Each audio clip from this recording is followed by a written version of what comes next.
Aujourd'hui, on va s'intéresser donc à la façon dont les Marseillais se nourrissaient. Donc, qu'est-ce qu'il y avait dans leur assiette? Quels étaient les aliments qui composaient leur quotidien? On s'intéressera ensuite à la façon dont ils s'approvisionnaient. Donc, comment en fait ils allaient chercher leurs denrées ou dans quel lieu? Et on s'intéressera enfin à la façon dont ils se restauraient. Véritablement, se restaurer, c'est comment où on mangeait. Donc les lieux de restauration, que ça soit des restaurants, des soupes populaires, comme on le verra. Voilà. Quand je parlerai de nourriture, au-delà des aliments, je ne vais pas rentrer dans le détail des recettes, puisqu'on n'a pas le temps déjà. Ce que je vais vous proposer, c'est une synthèse et croyez-moi, ça a été très compliqué de synthétiser ça pour une présentation qui dure qu'1 heure. Parce qu'il y a énormément de choses à dire. Donc je ne rentrerai pas dans le détail des recettes. Néanmoins, on pourra y revenir au moment du débat si vous le souhaitez. Ensuite, donc je vous le disais, s'approvisionner, on verra donc d'où venaient aussi les produits. Donc certes les lieux où on les achetait, mais également d'où ils étaient originaires. Donc on est parti pour à peu près 1 heure et donc après je vous laisserai la parole comme je vous l'ai dit. Alors, la première des questions qu'on peut poser, c'est que mange-t-on à Marseille entre le XVIIe et le XXe siècle? La base de l'alimentation, très clairement, quand on parle de l'Ancien Régime, donc le XVIIe et le XVIIIe siècle, c'est 3 éléments. Le pain, qui est l'aliment de base en France, mais également à Marseille depuis des siècles.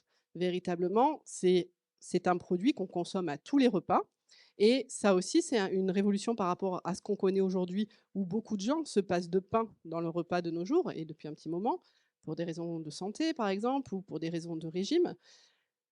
Néanmoins, pendant très longtemps, le pain a été l'incontournable de chaque repas. On consommait du pain à tous les repas et c'était un apport en glucides qui était majeur et qui calait les estomacs. Ce pain, il était consommé ensuite avec du vin. Le vin aussi, c'est une constante à tous les repas et on considérait le vin non pas comme une boisson, on va dire plaisir, mais comme un aliment, puisque c'était pour ses vertus fortifiantes et nourrissantes qu'on buvait du vin. Et le troisième élément, c'est la soupe. Voilà de quoi se composait de base un régime alimentaire. Alors une soupe, on va voir, dans lequel on pouvait incorporer énormément de choses en fonction, de son mode de vie et une soupe donc qui pouvait intégrer des légumes frais, des légumes secs, des morceaux de viande, de la volaille, bref, énormément de choses. Je tiens à préciser qu'au cours de mon intervention, je vais parler de l'alimentation du plus grand nombre des Marseillais. C'est-à-dire de, en gros, les classes moyennes, les classes ouvrières qui composaient le socle de la population de Marseille. Je ne parlerai pas, en l'occurrence, quand je parlerai des aliments consommés, de ce que consommaient les plus riches, pour la bonne et simple raison, c'est que le panel des produits consommés chez les riches était nettement plus grand que celui consommé dans la majeure partie de la population. Donc là, on va véritablement s'intéresser à qu'est-ce qu'on mangeait couramment à Marseille, donc quand on était artisan, quand on était un petit commerçant, quand on était un ouvrier du port, voilà. Donc ce repas, je vous ai mis un exemple ici que j'avais trouvé donc au cours de mes recherches dans les archives de l'Hôtel-Dieu. Les directeurs de l'Hôtel-Dieu offraient chaque vendredi un repas aux prisonniers en guise d'aumône et donc dans ce repas, on avait un verre de vin, un pain, une écuelle de potage de fèves, donc on retrouve le potage donc sans viande hein, pour le coup, mais avec des légumes secs, et 2 sardines. Alors pourquoi 2 sardines? Parce que le vendredi, en respect, enfin eu égard aux pratiques, on va dire du rituel catholique, on ne mange pas de viande en souvenir du vendredi saint de la crucifixion et donc les prisonniers avaient droit à 2 sardines pour remplacer la viande. Alors, quand on regarde les produits qui sont consommés régulièrement à l'Hôtel-Dieu, que ça soit par les malades ou le personnel soignant, puisqu'on est véritablement sur, hem, comme je vous l'ai dit, on ne va pas s'intéresser non plus aux rations, puisque c'est très compliqué. On n'a pas de témoignage des rations qui étaient, délivrées à chacun. Par contre, grâce au livre de comptes, on sait quelles sont les denrées qui étaient achetées en plus ou moins grande quantité et parfois avec la mention pour les officiers de service, pour les malades. Et donc parmi les produits consommés, donc sans surprise, on retrouve le pain, donc un pain de froment, donc une farine blanche raffinée pour les malades et un pain noir pour les employés. Du vin qui ne se boit pas pur, parce que c'était un vin très épais, très concentré à cette époque-là, mais qu'on coupe à l'eau et on peut en boire jusqu'à 1,5 litre. De la viande, donc du mouton, du veau, de l'agneau, de la volaille et on va éviter le bœuf, puisque le bœuf est réputé, hem, mauvais pour l'estomac fragile des malades. Donc on n'en mange pas. Néanmoins, sur les étals des bouchers marseillais, on va retrouver de la viande de bœuf. Du poisson, sans étonnement, Marseille est une ville portuaire, on y reviendra. Un peu de laitage, des laits, des fromages, de la brousse, mais quand même en petite quantité. On retrouve des tomes, par exemple, qui sont achetés, en provenance des montagnes. De l'huile, essentiellement de l'huile d'olive, qu'on ajoute au bouillon, au potage. Des œufs, qui vont venir remplacer la viande, justement, les jours de Vendredi saint pour les officiers, puisque les officiers et les employés de service, puisque les malades ne sont pas astreints au carême, par exemple, ou au jour du Vendredi saint. Ils sont considérés comme affaiblis et donc ils sont exclus en fait de cette mesure. Enfin, du moins, ils y échappent, on va dire. On va ensuite trouver du riz, de la semoule et des vermicelles qui sont ajoutés dans les potages. Et ça, c'est intéressant, le riz, parce que c'est un riz qui vient essentiellement du Levant. Alors, le Levant, c'est aujourd'hui, ça serait le Liban, la Syrie, Israël, une petite partie de la Turquie, une petite partie de l'Égypte. Et donc, cette partie-là du monde, on va aller chercher depuis Marseille par bateau du riz et qu'on va ramener en ville. Le riz de Camargue ne sera, lui, développé qu'au cours du XXe siècle. Auparavant, on utilise ce riz donc, qui vient du Levant. Et la particularité de Marseille, c'est qu'à Marseille, on sait le cuisiner, le riz. Dans beaucoup d'endroits, on ne sait pas le manger. On ne connaît pas les méthodes de cuisson, ce n'est pas un aliment usuel. À Marseille, c'est le cas. On va le consommer soit tel quel, ou on ajoute dans un potage, donc, soit moulu, et on s'en sert comme d'un épaississant.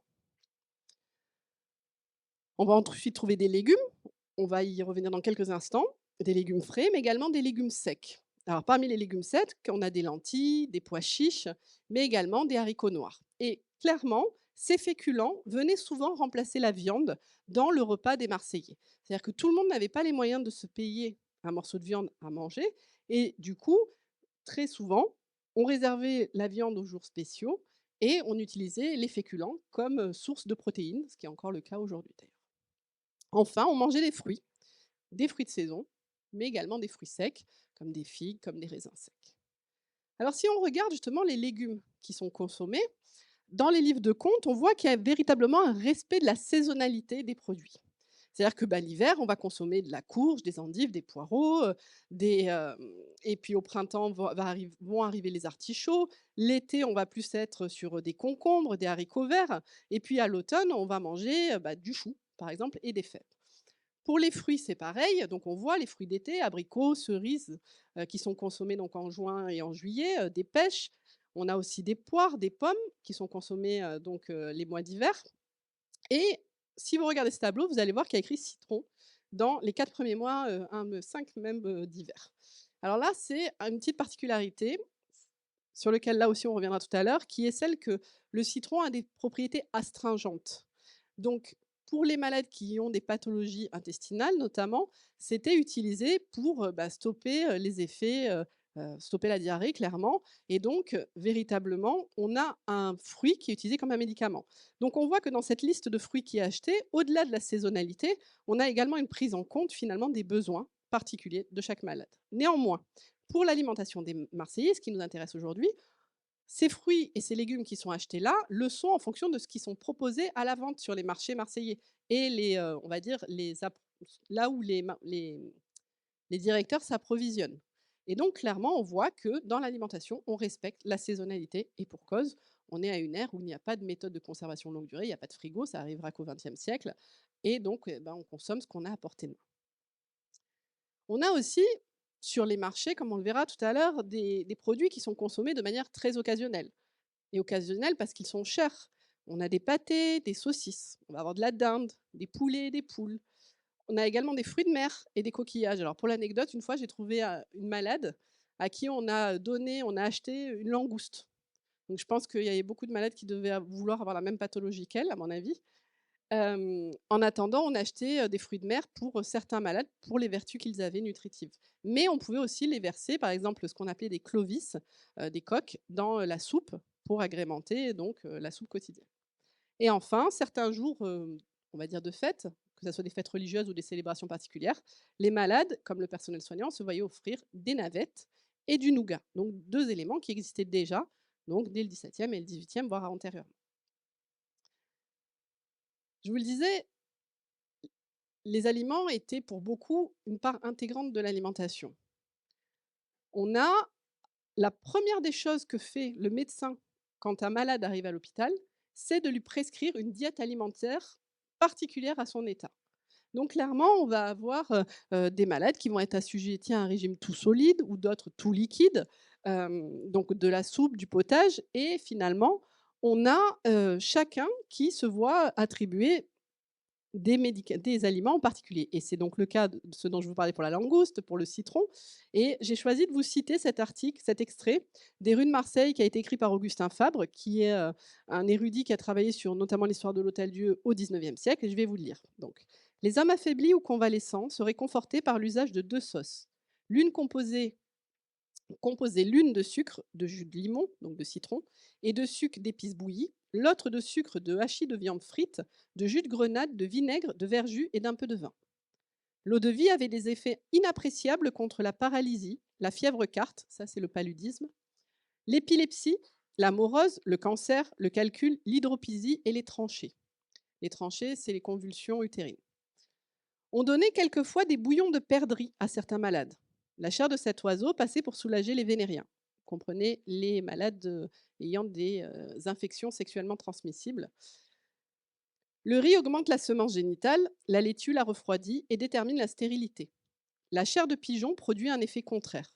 De plus, les paralytiques se trouvent bien de son usage, qui d'ailleurs rend la vue meilleure. Le sang de pigeon guérit les maux d'yeux. Donc, à partir de ce témoignage, et de bien d'autres, on sait que dans la pharmacopée d'Ancien Régime, les aliments tenaient une place à part entière. Alors, pourquoi je rentre dans ce détail-là? Très clairement, le commun des Marseillais se nourrissait d'un régime qui était assez pauvre, on va dire, en termes de diversité, puisque la plupart d'entre eux étaient à manger de la soupe dans laquelle ils faisaient rentrer des féculents, des légumes secs, des légumes et quelquefois un peu de viande. Quand les malades arrivaient à l'hôpital, ils étaient souvent affaiblis, de par leurs états. Et donc, le but, c'était aussi de les reconstituer sur le plan physique et on leur offrait un régime alimentaire plus varié. Néanmoins, on achetait pour eux des produits que la plupart d'entre eux consommaient déjà, avaient l'opportunité de consommer, qui leur étaient offerts sur les marchés marseillais. Tout va changer au cours du 19e siècle. La ville se transforme, s'industrialise, c'est l'ère de la révolution industrielle, du développement de grandes techniques, de nouvelles techniques et surtout le développement des transports. Alors clairement, on a la première des choses, c'est la mécanisation des procédés industriels, mais également agricoles, grâce auxquels on va avoir des rendements qui vont être beaucoup plus importants, ce qui va permettre de faire baisser les coûts de production et au-delà de ça, les prix de vente et de rendre des produits qui étaient auparavant désignés comme luxueux, les rendre plus accessibles au commun de la population. Et c'est le cas, par exemple, du sucre, qui existe en Europe depuis le XVIe siècle. Il s'est répandu avec la découverte de l'Amérique. Et puis, les populations nobles ont commencé à l'adopter très rapidement. Mais les plus pauvres n'avaient pas les moyens de se payer du sucre parce que c'était une denrée chère. Au 19e, avec la mécanisation des procédés, eh ben, le sucre va devenir plus accessible. Et c'est le cas aussi du café, qui est importé au XVIIe siècle à Marseille, comme certains d'entre vous le savent, qui arrive par bateau, qui commence à être consommé, mais qui se démocratisera vraiment au cours de la seconde moitié du XIXe siècle. On a également des productions nouvelles, et ce, véritablement grâce au développement de nouvelles techniques de fabrication. Par exemple, les conserves qui ont été inventées au début du XIXe siècle, qui permettaient de conserver sous vide des produits qui pouvaient être consommés toute l'année, des légumes, des fruits qu'on mettait donc en conserve et en bocaux, comme aujourd'hui. Et donc, ça date du début du XIXe. Et là encore, ça va permettre d'offrir une plus grande diversité, puisque du coup, on peut manger toute l'année certains produits. Enfin, on a l'arrivée de nouveaux produits sur le marché, venus de France, mais aussi d'Europe et des colonies. Un produit qui est assez emblématique, c'est la pomme de terre. La pomme de terre, elle s'est développée dans l'est de la France, mais elle a été très peu consommée à Marseille jusqu'à la fin du 19e. Avec la mise en place du réseau de trains Paris-Lyon-Méditerranée, qui va drainer en fait un grand nombre de flux différents, on a des produits qui vont pouvoir arriver à Marseille depuis toute la France. Et parmi ces produits, on aura la pomme de terre. On a également des bateaux qui vont arriver du monde entier. Alors, c'était déjà le cas dans les périodes précédentes, mais au 19e, ça se répand véritablement. Et on va voir arriver des produits comme des fruits exotiques que les Marseillais ne connaissent pas. Alors, d'abord, qui sont réservés à une certaine élite, puis au cours du XXe siècle, qui vont se démocratiser. En fait, il faut bien comprendre qu'au 19e, on amorce la démocratisation de certains produits. Néanmoins, il faut garder aussi à l'esprit que la plupart des personnes sont de classe ouvrière et n'ont toujours pas les moyens d'accéder à ces produits, même si leur coût s'est démocratisé. C'est avec le temps, grâce à l'évolution du niveau de vie, grâce à l'augmentation des cadences et à la réduction des coûts et donc des prix, que la population, la majorité de la population aura accès à davantage de produits jusqu'à arriver aux 30 glorieuses, donc après la Seconde Guerre mondiale, où là, on va carrément avoir une explosion des produits consommés. Alors, on a vu quel type de produits étaient consommés, mais la question, c'est d'où viennent-ils? À l'heure où on parle beaucoup des circuits courts, la question était incontournable dans ce café Histoire. Donc, comment sont produits ces aliments? D'où ils viennent? Alors, dès le départ, on est clairement sur une production locale. Et quand je dis locale, ça peut être aussi régional, donc dans des produits qui sont véritablement cultivés, pour les produits frais, dans un périmètre proche de Marseille et qui sont amenés dans la ville au fur et à mesure, au gré des marchés et des productions. On a tout autour de Marseille, dans les faubourgs, des villages qui vont vivre de ces productions agricoles. C'est le cas, par exemple, du village de Saint-Antoine, que vous voyez sur cette carte postale qui date du début du XXe siècle. Alors oui, effectivement, si vous cherchez ce coin de Saint-Antoine aujourd'hui, vous risquez de mettre du temps, parce qu'on a encore à cette époque-là de nombreux champs. Tout va changer véritablement au cours du XIXe siècle, là encore, avec l'arrivée du canal de Marseille, qui va venir chercher les eaux de la Durance à partir de 1839 et qui va arriver à Marseille en 1849 sur le plateau Longchamp. Et donc, ces eaux de la Durance, elles vont affluer dans Marseille et grâce à un réseau de canalisation secondaire, elles vont abreuver tout le territoire. Elles vont abreuver tout le territoire et on va avoir des zones qui auparavant étaient plus ou moins délaissées parce qu'il n'y avait pas beaucoup d'eau, parce que c'était donc aride, qui vont, grâce au réseau de canalisation secondaire, pouvoir bénéficier d'eau et donc développer les cultures. C'est le cas à Château-Gombert, qui va devenir une zone de maraîchage importante. C'est le cas aussi à Bonneveine, où l'agriculture maraîchère va se développer. Et cette agriculture, elle va rester importante jusqu'à la seconde moitié du XXe siècle. C'est la rose et les arnavaux en 1957, vous vous rendez compte? C'est-à-dire que ici, ce que vous avez là, c'est le boulevard Odo. Voilà, ici. Donc le métro Capitaine Gèze est quelque part par là. Alors ici, je vous laisse apprécier les repères, parce que même moi j'ai eu du mal, c'est la rose. Aujourd'hui, je pense que partout où il y avait des champs, maintenant il y a des grandes résidences. Mais en attendant, l'importance de l'agriculture locale est attestée à Marseille jusqu'aux années 60, 70 même, où on avait encore des fermes, du maraîchage. Aujourd'hui, on a quelques exploitations agricoles qui ont renouvelé le genre et qui ont perduré pour certaines, mais très peu au regard du nombre d'agriculteurs qu'il y avait à Marseille, puisqu'une part importante de la population du terroir, pendant longtemps, a été composée d'agriculteurs. Autre élément qu'on allait chercher à côté grâce aux ressources qui étaient là, c'est celle de la mer, donc le poisson. On a une pêche locale qui est importante et on a tout le long de la côte énormément de petits ports de pêche.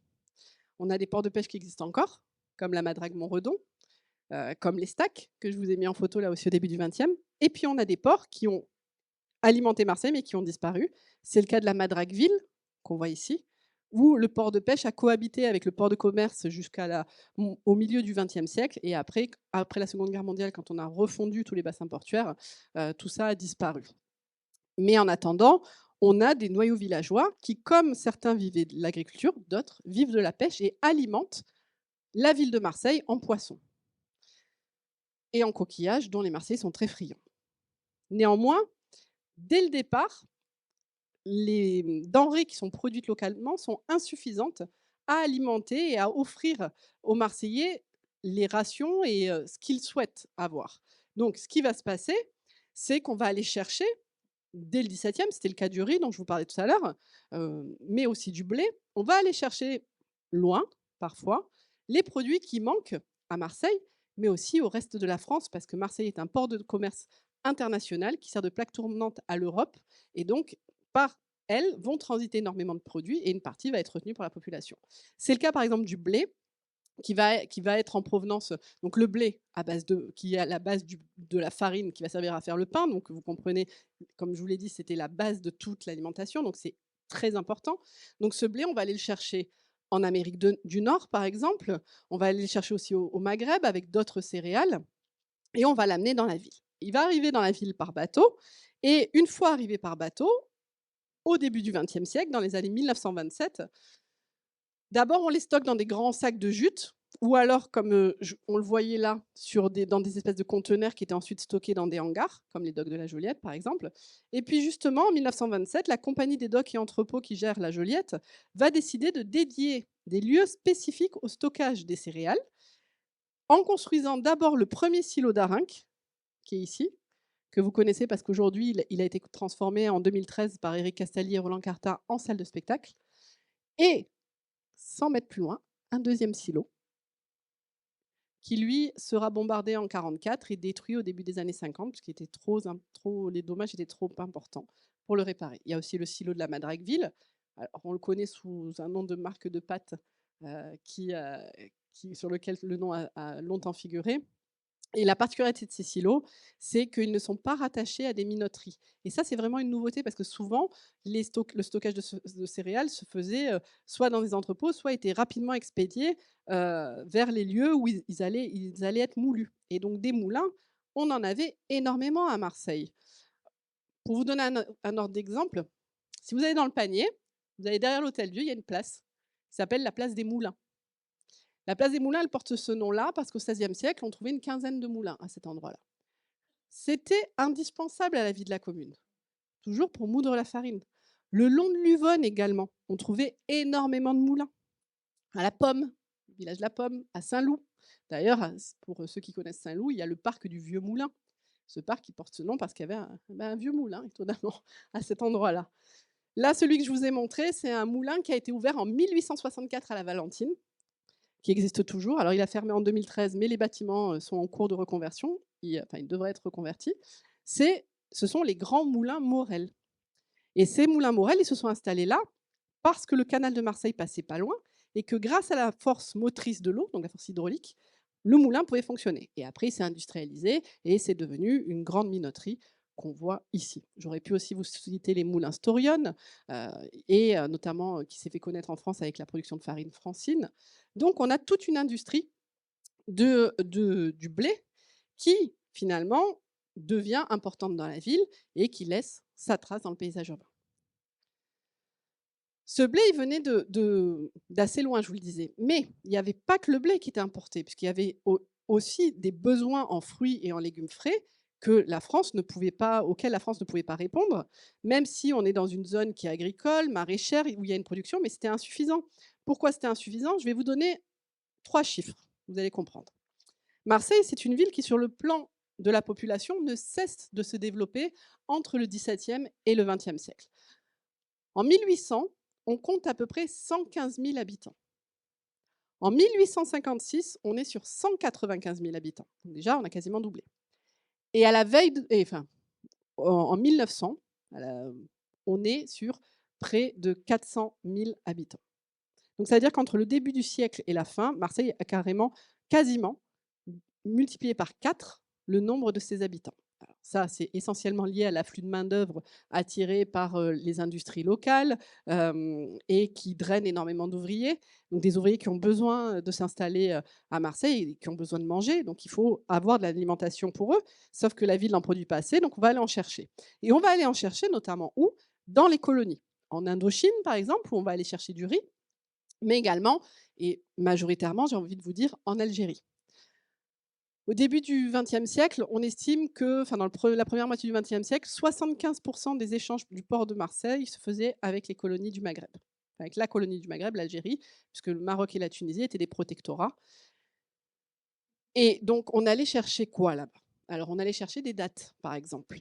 Alors, je vous ai donné quelques exemples, hein. Des dates, et d'ailleurs, les dates ont fortement marqué la culture marseillaise. Pourquoi? Parce que l'industrie des dates, c'était une industrie qui requérait beaucoup de main-d'œuvre, et c'était essentiellement des femmes qui travaillaient dans les usines de dattes, qui emballaient.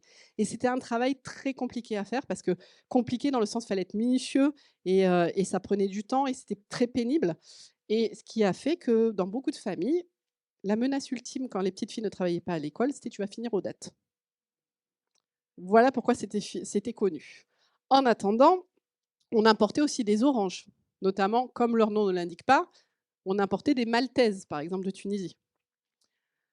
Avec ces oranges, on faisait des liqueurs, on reviendra aussi tout à l'heure, mais par exemple, là, je vous ai mis, le stand de La Mère Picon, qui était fabriqué à base de quinine et d'écorce d'orange, qui se trouvait à l'exposition coloniale de 1906.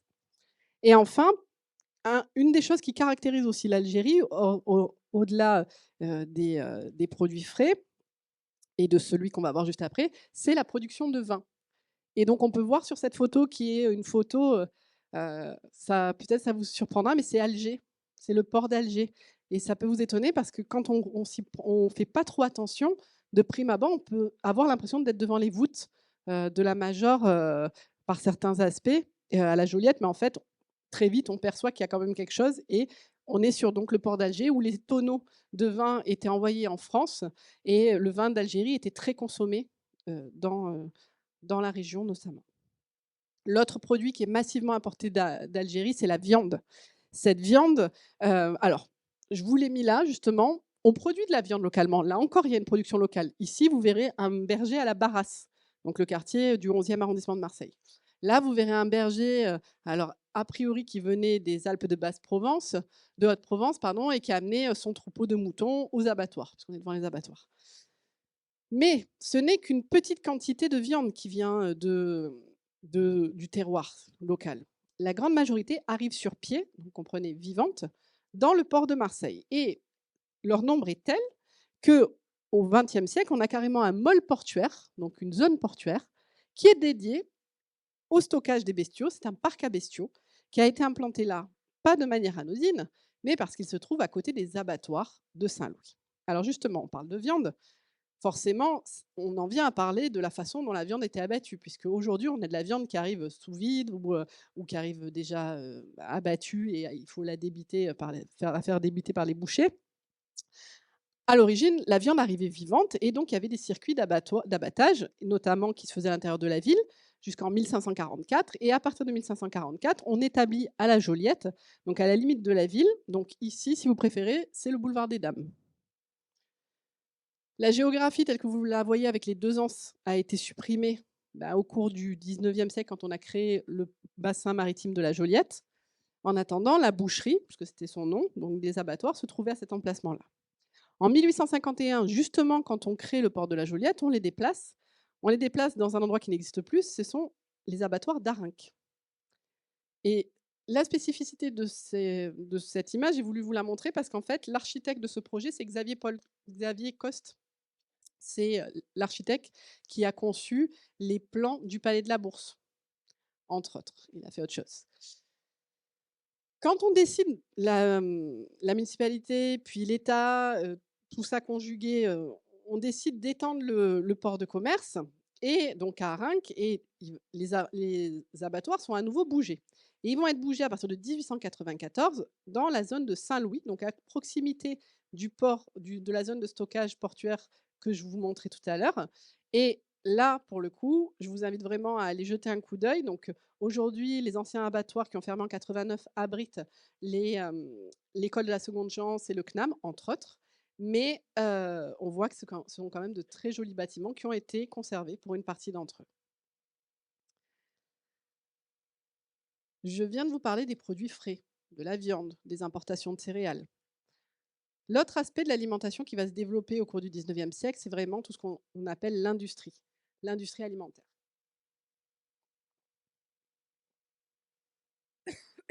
Et véritablement, C'est un fleuron économique un véritable fleuron économique qui va émerger au cours du 19e siècle.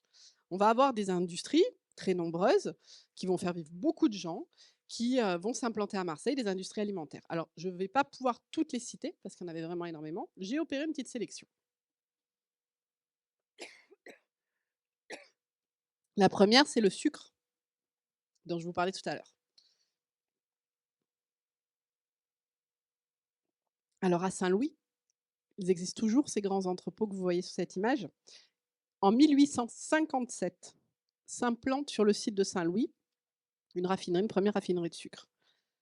Ce n'est qu'en 1867 que la raffinerie Saint-Louis, donc la marque de sucre Saint-Louis qui est mondialement connue et qui est encore qui a apporté de nombreuses techniques, qui a développé de nombreuses techniques, notamment en raffinant des sucres issus de sucres coloniaux, des sucres de canne coloniaux. Donc cette industrie, véritablement, elle va permettre de produire en très grand nombre du sucre et donc de l'offrir au plus grand nombre pareil. Et le sucre, à cette époque-là, au 19e, il n'était pas conditionné sous la forme qu'on connaît aujourd'hui, morceaux ou poudre. Il était, il était mis en forme de cône. Et il était conditionné dans des sacs en papier, donc souvent des gros cônes, ça pouvait être, et coupé en morceaux à la demande et au poids. Ça, c'est le stand aussi pareil de l'exposition coloniale. L'autre industrie qui était aussi alimentaire, qui était très présente à Marseille, c'est celle des pâtes. Alors, on aurait pu parler des pâtes Scaramelli qui sont restées un emblème de la ville. Là, j'ai choisi, alors ça c'est un clin d'œil à mon adolescence, parce que j'ai grandi pas très loin, j'ai passé mon adolescence pas très loin. C'est l'usine Rivoire et Carré de la Pomme, qui est à côté de Saint-Loup donc, et qui ouvre ses portes en 1890. Alors Rivoire et Carré, c'est une fabrique de pâtes qui existe depuis 1860 à Lyon, et donc cette société va venir s'implanter à Marseille, et elle produira notamment des vermicelles. Vous vous rappelez, c'était déjà dans l'alimentation au XVIIe, mais également des macaronis qui vont faire leur renommée.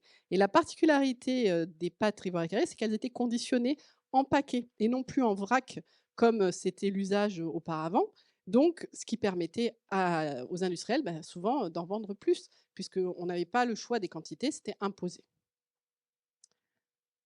Autre produit fabriqué à Marseille, qui a son importance parce que là, on va avoir de très nombreuses usines, c'est l'huile d'arachide. L'huile d'arachide, donc les arachides, elles arrivent essentiellement d'Afrique et elles vont être raffinées à Marseille, d'abord utilisées dans les savonneries, puisque le savon de Marseille est à base de 72 d'huile, selon la recette originale d'huile d'olive.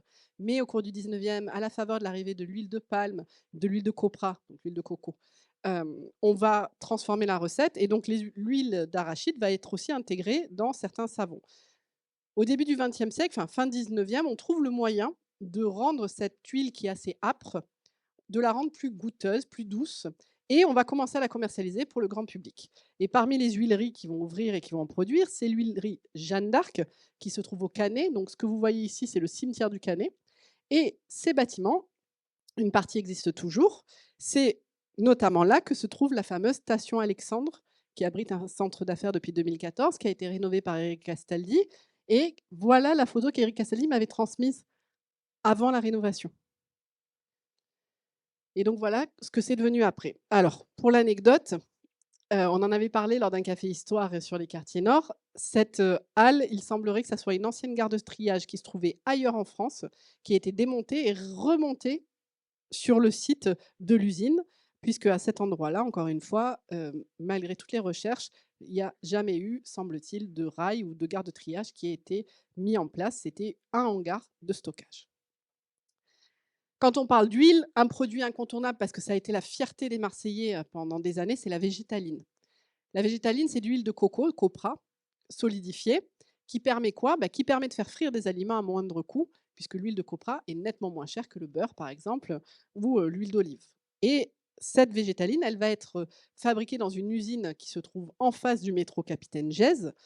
Donc, aujourd'hui, vous avez la gare du Canet, et donc Capitaine Gèze, c'est plus ou moins le métro Capitaine Gèze, il est plus ou moins là, ici. Et tout ça, c'est la zone d'activité des Arnavaux. Donc l'usine, elle a fermé, mais en l'occurrence, pendant des années, c'est resté un fleuron de la production alimentaire marseillaise, la végétaline, jusqu'à aujourd'hui, puisque ça existe toujours. Quand on parle de Marseille et des productions alimentaires, on ne peut pas échapper aux productions d'alcool, à consommer avec modération. Donc l'alcool, il y en a 3 dont on peut évoquer, l'histoire et qui ont marqué l'histoire marseillaise et surtout notre paysage, qui marque encore notre paysage. C'est d'abord les vermousses, donc c'est un vin cuit de la marque Noilly-Prat, dont les entrepôts, ont été ouverts en 1860 sur la rue Paradis. Donc vous le voyez, il en reste encore aujourd'hui l'entrée. Alors ce n'est pas ce qui est représenté ici, mais ce sont d'autres entrepôts qui se trouvaient juste en face et qui étaient, reconnaissables par le N et le P qui sont gravés sur la façade. Il y avait l'usine derrière, des logements ouvriers. Aujourd'hui, ça a été complètement requalifié. L'autre, alcool qui était aussi, particulier à Marseille, c'est l'Amer Picon, ce qu'on appelait le bitter africain, qui est fabriqué à base de quinine et d'écorce d'orange et dont le fondateur, Gaëtan Picon, va installer son siège et son usine au boulevard National en 1886. Alors l'usine, elle a fermé en 1958. Néanmoins, les locaux existent toujours et si vous passez sur le boulevard National, arrêtez-vous un moment au niveau de la façade, vous verrez qu'on a par ici le buste de Gaëtan Picon qui orne toujours la façade. Enfin, comment parler de Marseille sans évoquer le pastis? Ça aurait été compliqué. Je pense que vous me l'auriez reproché. Donc du coup, j'en ai parlé. Et plus exactement du pastis de la marque Ricard, qui a été fondée à Marseille en 1932 par Paul Ricard et qui a installé ses usines à Sainte-Marthe et qui y sont restées jusqu'en 1996. Aujourd'hui, ça a été récupéré. Donc on a eu une structure qui s'appelle l'Épopée qui est là-bas, avec plusieurs entreprises qui sont installées. Néanmoins, jusqu'en 96, on produisait du pastis, donc cet alcool à base d'anis, qui avait la particularité de ne pas être bu pur, mais dilué dans l'eau, ce qui en faisait un alcool plus économique. Et donc, un pastis qui connaît la renommée que vous connaissez, donc je m'y appesantis pas. La question qui peut venir après avoir vu d'où étaient originaires les produits, c'est une fois qu'ils étaient apportés à Marseille, comment les Marseillais allaient, s'approvisionner? Dans quels endroits? Comment ils faisaient pour, faire leurs courses? Alors bien évidemment, quand on pense aux courses avant, la première idée qui vient, ce sont les marchés et des marchés, on en trouvait un peu partout dans la ville, des marchés qui avaient une spécialisation.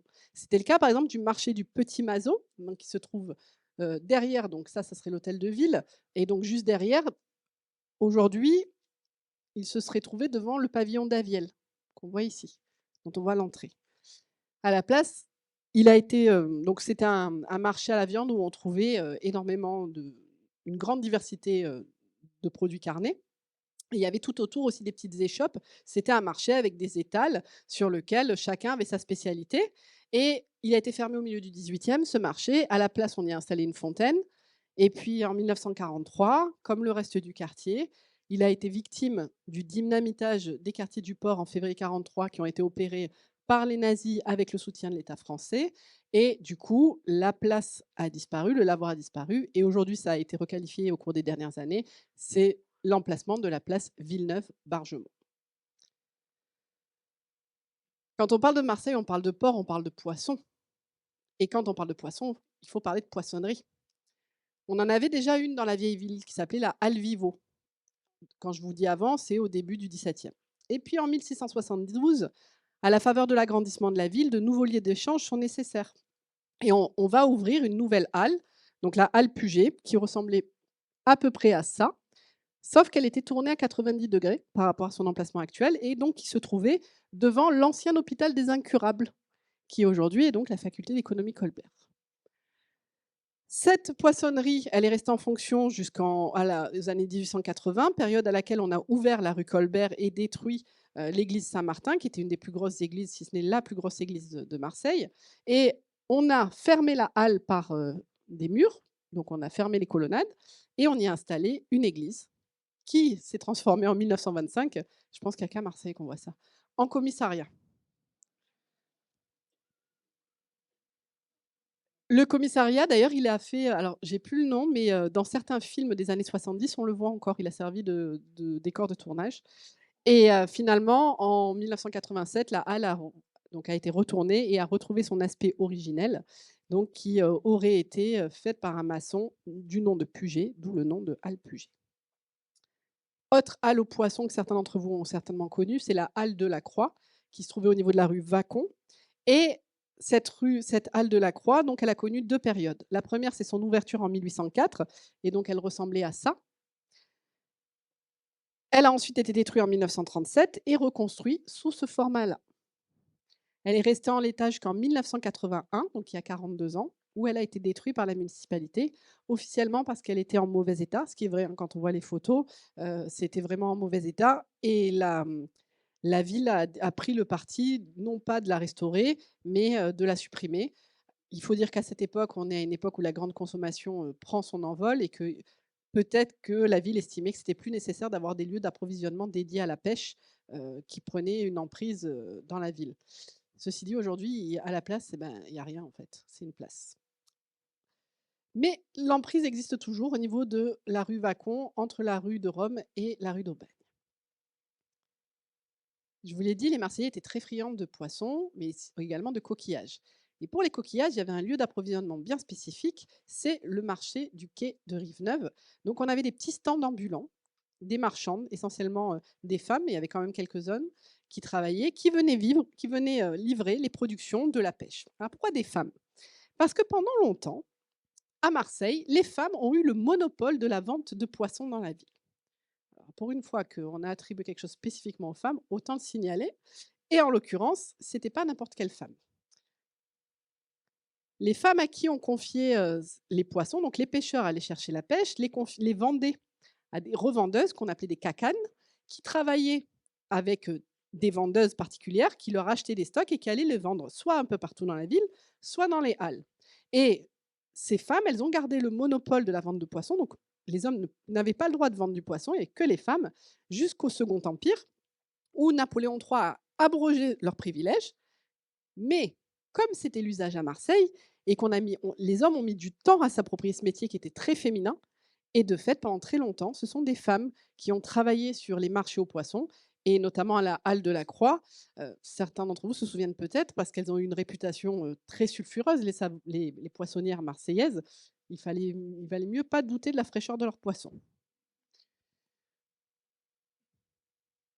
Au-delà de la viande, au-delà du poisson, on avait aussi des légumes frais, des fruits qui étaient vendus sur des marchés dans la ville. Et le plus grand d'entre eux, à partir de 1860, c'est le marché qu'on va trouver sur le cours Julien. Ce marché, c'est véritablement le ventre de Marseille, puisque au-delà du fait que les particuliers vont venir s'approvisionner sur ce marché, on a également les grossistes alimentaires donc, qui vont s'implanter là et qui vont proposer aux professionnels de leur vendre en gros des marchandises. Et parmi ces grossistes, on a le grossiste Omer de Cugis qui avait une halle alimentaire qui aujourd'hui, depuis un petit moment, a été transformée en salle de spectacle. Donc l'espace Julien est un ancien site de grossistes en produits frais. Pour l'anecdote, tous ces grossistes, ils ne s'étaient pas installés là par hasard. Non seulement il y avait le marché grand public, mais également, sous la butte du cours Julien, on a une nappe phréatique. Et il faut savoir que les chambres froides des grossistes ont longtemps été alimentées par l'eau qui venait de la nappe phréatique, en circuit court, du coup. Et cette nappe, du coup, elle existe toujours. Mais comme il n'y a plus de grossistes, elle n'alimente plus les chambres froides. Néanmoins, on a toujours des grossistes à Marseille, mais ils se sont déplacés. En 1973, les grossistes quittent le cours Julien, selon la volonté de la municipalité de Fères, qui souhaite désengorger le centre-ville, et va ouvrir en 1973 le marché d'intérêt national des Arnavaux, donc au nord de la ville. Ce marché d'intérêt national, il existe toujours. J'ai pu y aller un matin à 4 heures. Donc, je peux vous dire qu'effectivement, il y a beaucoup d'activités à 4 heures du matin. À 7 heures, il n'y a plus personne. Et pour cause, tous les professionnels viennent s'approvisionner en fruits, en légumes, en denrées exotiques, en épices dans ce marché d'intérêt commun. Pour le poisson, ça se passe ailleurs. On a d'abord un premier lieu qui est identifié, qui est construit sur le port. Donc, le vieux port, c'est la criée qui est construite en 1909. Cette criée aux poissons, on le voit à l'intérieur, c'est un grand hangar dans lequel, là encore, les poissonniers installent leur stand et qui va permettre aux professionnels, aux restaurateurs, de venir acheter les denrées dont ils ont besoin. Cette criée aux poissons du Vieux-Port, elle va fermer en 1976. Elle sera requalifiée et ouverte en tant que théâtre en 1981. Et les poissonniers, eux, sont partis en 76 à Somati, à côté de l'Estac. Donc, pour vous donner un peu le détail, ici, c'est une grande tour à glace. Somati, c'est un port de pêche industriel. On va y trouver des thoniers notamment, ce qu'on voit ici. Et ici, vous avez une halle, une grande criée aux poissons. Donc, c'est la criée qu'on voit là. Alors, nous, on arrive à 7 heures du matin. Donc, autant vous dire qu'à 7 heures, il n'y avait plus personne à part 3 caisses et deux vendeurs. Et bon, on était déjà à 4 heures aux mines, hein. On ne pouvait pas être partout. On a une excuse. Mais pour le coup, on a encore quelques caisses qui sont vendues. Il faut savoir qu'on a des produits qui sont vendus à la criée aux poissons qui viennent d'à peu près partout d'Europe. Par exemple, on a des produits norvégiens, on a des produits aussi bretons. Il n'y a pas que des produits locaux qui sont vendus dans cette halle aux poissons. C'est un véritable marché de gros, réservé aux professionnels pour le coup. À côté de ces marchés, on a toujours eu des échoppes où les Marseillais pouvaient s'alimenter, s'approvisionner. Des boulangeries, des épiceries, des boucheries, des primeurs, des poissonneries, qui étaient tenues donc par des professionnels et qui permettaient notamment à une époque où la ville est très étendue, aux personnes qui n'avaient pas les moyens, on va dire, de transport d'aller s'approvisionner dans les grands marchés, eh ben, d'avoir accès dans leur quartier à des denrées alimentaires, puisqu'il n'y avait pas des marchés dans tous les quartiers. Et en l'occurrence, il fallait bien que ces gens puissent s'approvisionner. Donc on le voit, là on a une photo qui date de la fin du 19e et donc là début 20e dans le centre-ville. Pour compléter le dispositif, on avait ensuite des marchands ambulants, essentiellement des femmes, qui venaient vendre les productions soit de leur famille, soit de leur mari. Donc là, on a une vendeuse de pastèques qui se trouve sur le Vieux-Port. Vous reconnaîtrez le préau des l'église des Accoules ici. Et ici, des vendeuses d'herbes de Provence, hein, je précise, du thym, du romarin, qui se trouvaient devant le palais de la Bourse. Et donc, c'était des petits métiers, mais qui étaient aussi nécessaires à la vie de la ville et qui permettaient, là encore, d'acheter certaines denrées en dehors des marchés, en dehors des échoppes, à des tarifs souvent plus modiques aussi.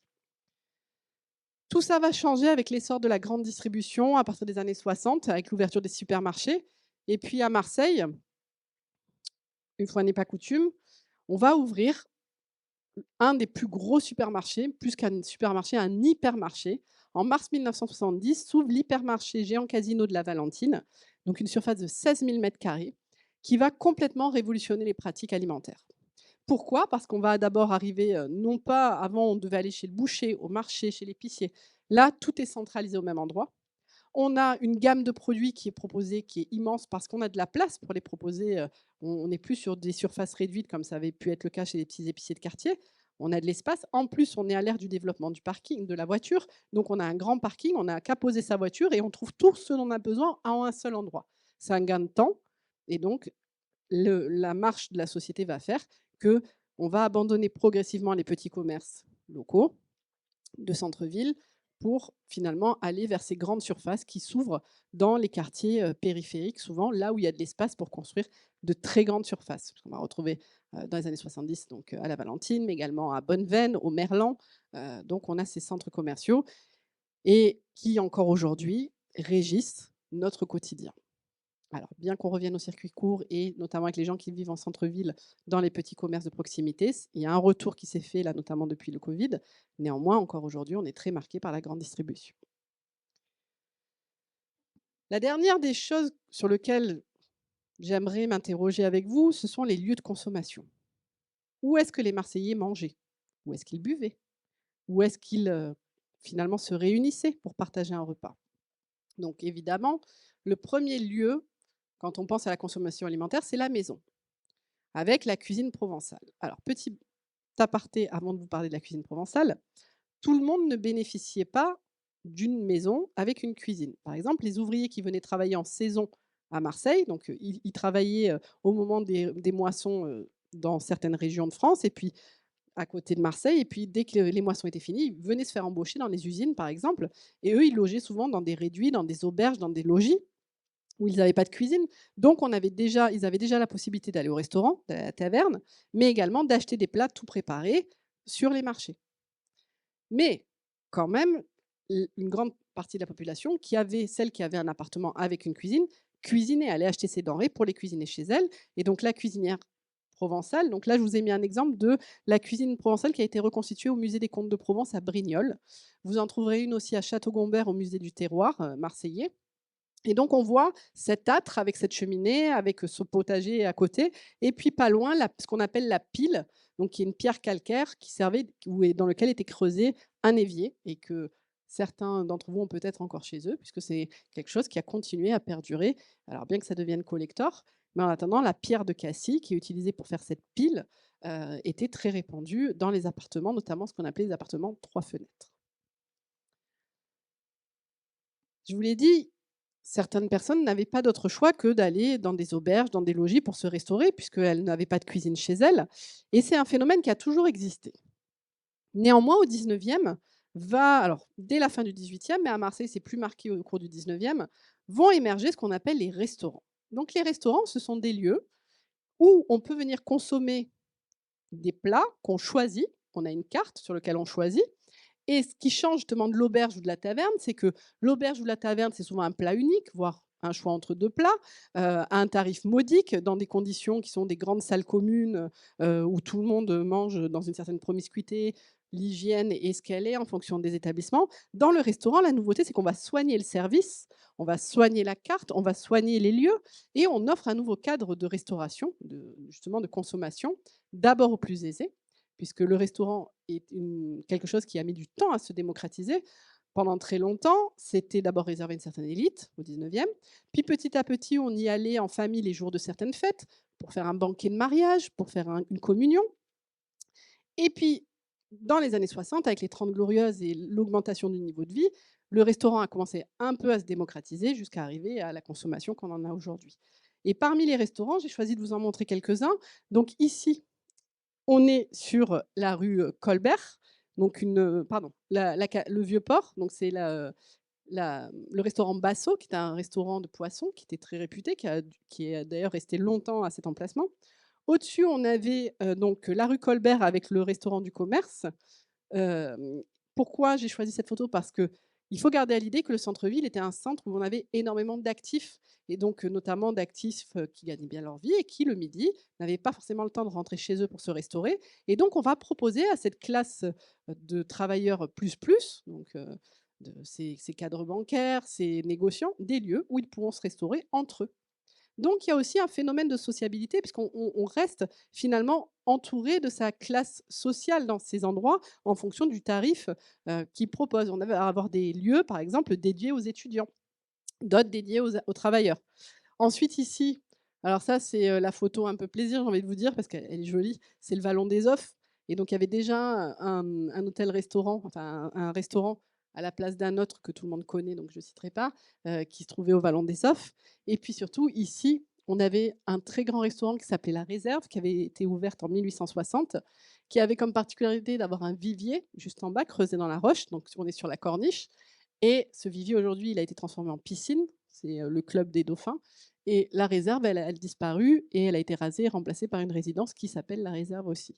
Néanmoins, pendant très longtemps, ça a été un haut lieu de la gastronomie marseillaise. Enfin, ici, c'est ce qu'on appelait le chalet du bien-être, qui était tenu donc sur la corniche par la famille Paseda, donc la même qui tient aujourd'hui le Petit Nice, et qui se trouvait au bas du vallon de l'Oriole. Donc celle-là, j'en ai parlé sur les réseaux sociaux, sur une histoire de Marseille.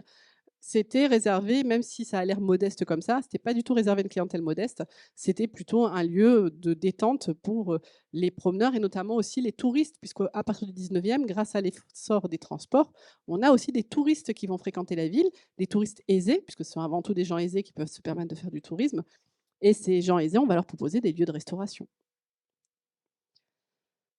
Je vous l'ai dit, tout le monde n'avait pas les moyens d'aller, au restaurant et des fois même de manger tout simplement.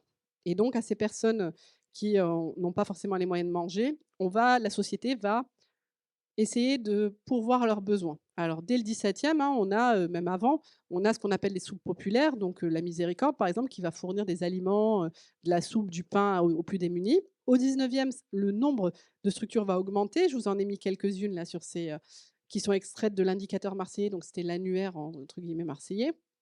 Mais j'aimerais qu'on s'arrête sur une dont les bâtiments existent toujours. C'est l'asile de nuit pour femmes de la rue Honorat, qui se trouve juste derrière la gare Saint-Charles. Donc là, elle est représentée sur une gravure, de 1890, non pardon, du début du XXe siècle, mais il a été ouvert en 1890, cet asile, et au-delà de proposer, un accueil de secours aux femmes et aux enfants, il proposait aussi à certains d'entre eux, qu'ils ne logeaient pas, de venir manger en leur offrant une écuelle de soupe, pardon. Donc ils venaient se restaurer dans des restaurants, collectifs. Et pour certains, il y avait certaines autres institutions qui, elles, fournissaient carrément des aliments, à venir amener les aliments chez les personnes pour qu'elles puissent cuisiner et donc les approvisionner. Donc l'œuvre de la cuillerée de soupe, l'œuvre de la bouchée de pain, la Société Saint-Vincent de Paul, tout ça, c'était des organisations caritatives financées par de grands philanthropes souvent, voire encadrées par l'Église, qui permettaient aux plus démunis de trouver un moyen de secours alimentaire. Au-delà de l'alimentation et des restaurants, il y avait aussi des lieux qui étaient, dédiés à la consommation de vin et de spiritueux. En l'occurrence, je vous le disais tout à l'heure, on trouvait des tavernes, donc la consommation de vin était quelque chose de très, courante puisqu'on en on c'était la une des bases de l'alimentation. On va trouver, disons à partir du 19e vont se développer aussi, les bars de quartier en fonction de l'évolution de la ville. Donc on va avoir des lieux de sociabilité, puisque le bar, c'est avant tout un lieu de sociabilité, donc réservé notamment, aux étudiants. Sur la Canebière, à hauteur, du, théâtre du gymnase, on avait à l'angle, un bar qui s'appelait le Haut Central, qui était, connu sous le nom de la Cachoffle et où les étudiants de l'école de sciences de la faculté de sciences qui se trouvait juste en face à la place du cinéma Artplex aujourd'hui, mais une école de sciences et donc une faculté de sciences et donc les étudiants se réunissaient dans ce café. On va également avoir des beaux cafés qui vont faire leur apparition au 19e, notamment sur la Canebière. Donc là, c'est le café Splendide que vous voyez ici et là. Donc de beaux cafés avec toujours là aussi, en fonction de la catégorie sociale, on fréquentait pas forcément les mêmes lieux parce que les consommations n'étaient pas forcément au même tarif et le cadre était différent. Donc là, on a quelque chose quand même qui est assez joli. Mais là, ici, on passe, dans une gamme encore plus importante. Donc ça, c'est le Grand Café de la Bourse avec, donc, des intérieurs très travaillés, très, un peu rococo quoi, avec des peintures, des dorures, un peu à l'image des grands cafés parisiens, qu'on peut trouver et donc voilà, les bars qu'on pouvait trouver donc sur la Canebière au début du 19e et jusqu'aux années 60. La particularité de Marseille, comme de toutes les villes en fait en France, c'était qu'elle était jusqu'en 1943, elle a été, soumise à un impôt spécifique qui s'appelait l'octroi. L'octroi était imposé sur toutes les marchandises qui arrivaient depuis l'extérieur, hem et alors pas toutes, mais c'est une grande sélection qui était imposée. Donc quand, par exemple, le vin ou l'alcool arrivait à l'entrée de la ville, une des portes de la ville, il y avait un douanier qui était chargé de récupérer une taxe et ce douanier donc par exemple, on va en trouver en 1863 à Saint-Loup et à Montredon à partir de 1890. C'est la petite guitoune que vous voyez ici et qui existe toujours à côté de l'usine Le Grément. Alors juste pour revenir sur la carte, donc ce que vous voyez ici, voilà, ça c'est la limite de l'octroi, donc en 1872 qui s'arrêtait à Bonneveine et qui sera étendue au cours du temps jusqu'à la Madrague-Montredon et qui finalement finira par sauter. C'est un héritage, cet enlèvement de la taxe du gouvernement de Vichy, puisque c'est Laval qui a fait sauter la taxe. Et donc, pourquoi c'est intéressant de regarder, cet octroi? Parce que d'abord, ça a marqué le paysage urbain. À Saint-Loup, vous avez toujours la place de l'octroi qui se nomme comme ça en référence, donc à l'octroi qui s'y trouvait et surtout parce que juste après l'octroi, les Marseillais avaient bien compris que dès qu'on passait le péage, l'alcool augmentait. Donc qu'est-ce qu'ils vont faire? Ils vont ouvrir en masse des cafés juste avant l'octroi. Ce qui fait que les Marseillais, le dimanche, notamment les milieux ouvriers, ils vont sortir de la ville, pour aller, dans des guinguettes, dans des bars et consommer à moindre coût l'alcool et c'est pour ça qu'on va trouver, par exemple, à la Madrague-Montredon, une guinguette ou donc et des bars qui, vont fortement marquer le paysage. C'est le cas aussi à Saint-Loup. Alors maintenant, ça commence à s'atténuer parce que les fonds de commerce changent, mais encore il y a 30 ans, on avait une concentration de bars dans le boulevard de Saint-Loup, qui était a absolument, impressionnante et à la Madrague aussi, dans le village, à côté.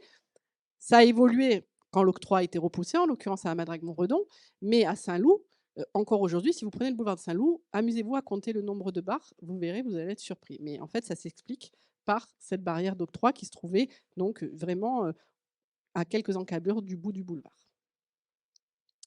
Alors avec l'octroi, on arrive au terme de cette présentation dédiée à l'histoire de l'alimentation, à Marseille entre le XVIIe et le XXe siècle.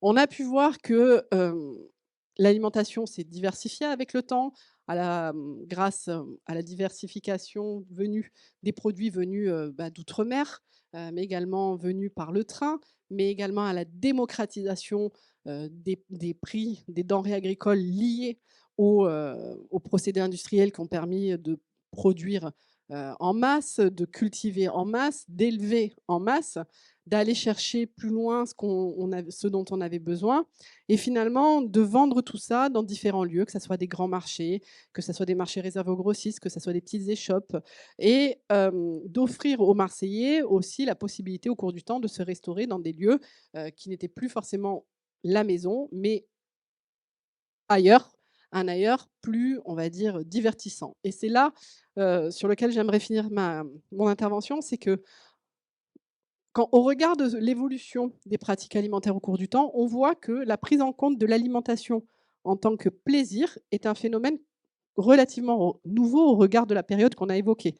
À la base, au XVIIe, au XVIIIe, on mange et même au XIXe, on mange pour se nourrir, vraiment pour apporter des forces pour pouvoir travailler et au XXe siècle, grâce justement au niveau de vie qui augmente, aux salaires qui sont plus importants, on peut acheter de nouveaux produits, on peut se faire plaisir. Il y a de nouveaux produits qui arrivent. Alors, j'ai pas parlé du chocolat, mais j'aurais pu en parler. Heu, des gâteaux, des pâtisseries, des confiseurs. Tout ça commence à se démocratiser et on tend vers la notion de plaisir plus importante. Avant, c'était vraiment très exceptionnel. Aujourd'hui, grâce on va dire, au coût qui reste accessible, on peut se tourner vers une alimentation plaisir.